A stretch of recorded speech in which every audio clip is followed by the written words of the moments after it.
Hey, welcome back to Chuck's Tuesday Tips. Right now on this quick tip, I'm just going to go over a little bit, tie into the earbud video we just did, and show a little bit of how I groom and card and get my ears nice and crisp and thin, and how I get rid of my seam, 99.9% of the time. So, a lot of you guys, obviously, most people know how deer animal skin works or hair. But just in case you don't, you never want to groom your hide back straight like that. The hair works like a rain gutter, is the way it was described to me. Because if you groom the hair straight back and the water falls on the animal, it's going to pull up on it. So God designed them.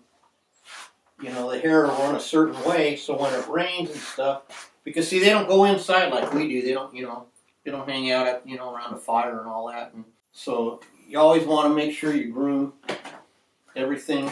And in deer hide, unlike hair or fur, wherever it dries, that's how it's going to stay. So you won't be able to rebrush it. So you want to make sure that you get it all groomed out. Then, for my seam, I use my Research Mannequins box, or for you brand guys, you use your McKinsey box. The reason I use the cardboard is it has a grain to it, and as you see how I'm bending it, it'll contour, sorry, I got it on the front, right along the seam, and it'll hold it down perfect. And so I'm just going to do that real quick. So my first cards go on my Y incision.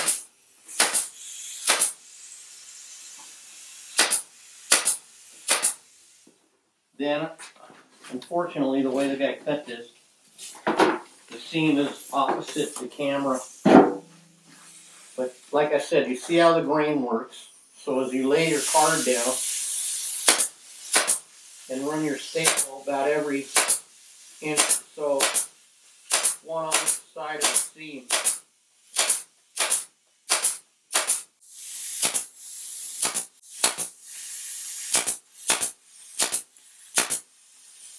Now I know some guys like to use wire mesh or whatever because they think it breathes, I guess, but it's a little hard, and cardboard is still going to breathe. It's still going to let it dry underneath. So that's how I card my seam. Now, for my ears, luckily my neighbor,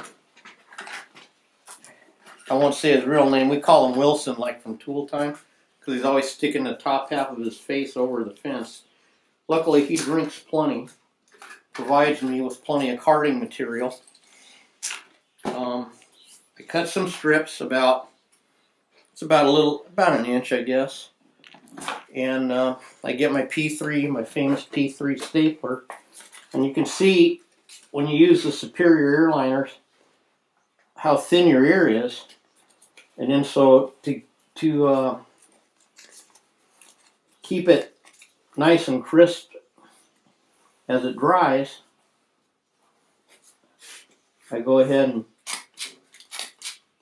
just put card like that.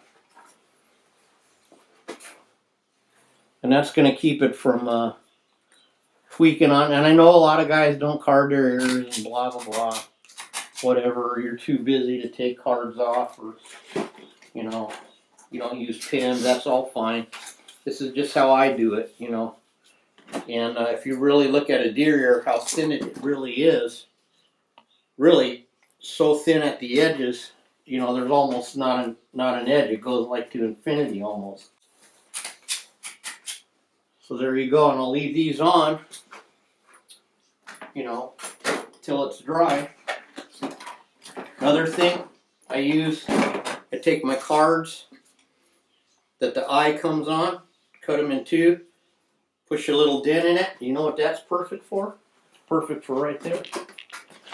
Hold down that skin right there while it dries. Now I'm not going to card this whole thing. This is just I am later, but this is just a quick tip, And it shows how I kind of recycle every little thing, you know. And then I'll put a card here. I'll card my brisket and all that. Then what I use for my lips and all that is my pin gun. This shoots like 6mm, whatever it is, pins. Perfect. I can do my lip line.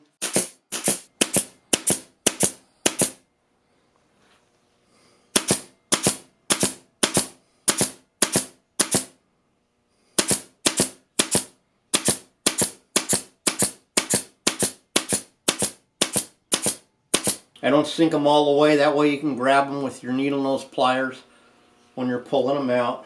And again, people ask all the time, do I have to use pins? No, you don't. You can do whatever you want. But I mounted this deer yesterday. It's so cold and wet here. It's still moving all over the place. And if you use some quick kick glue or something, you know, the skin's still going to be wet. The glue's going to be dry. It's going to pull or whatever. This is just how I do it. And then, again, when I'm all done with that, I pull them off here and I screw them to the backboard. When I'm all done with my carding, I pull it off the mounting stand. I pop it on one of these, what I call a drawing board. We screw it in from the back nice and tight. Now what that's going to do is it's going to give you a flat, nice flat back on there. Your skin's going to dry flush and flat. It's not going to be all wavy and everything. And you can tuck the hair all nice and clean. And so when the customer goes to mount it on the wall, it's just nice and flush. And then the other advantage is I stack them all. I'll do like 25 heads in a batch, you know, and then I can put it back up on the stand and to do my finish work. So that's basically a quick tip there. And again, we can see how our ears, from our earbud video, how they tie in up here, all the muscle. If you want to refer back to the earbud video, I'll put a link in this video to my other video. Alright, well that's basically a quick grooming card and tip. Thanks for tuning in, and we'll see you next Tuesday on Chuck's Tuesday Tips.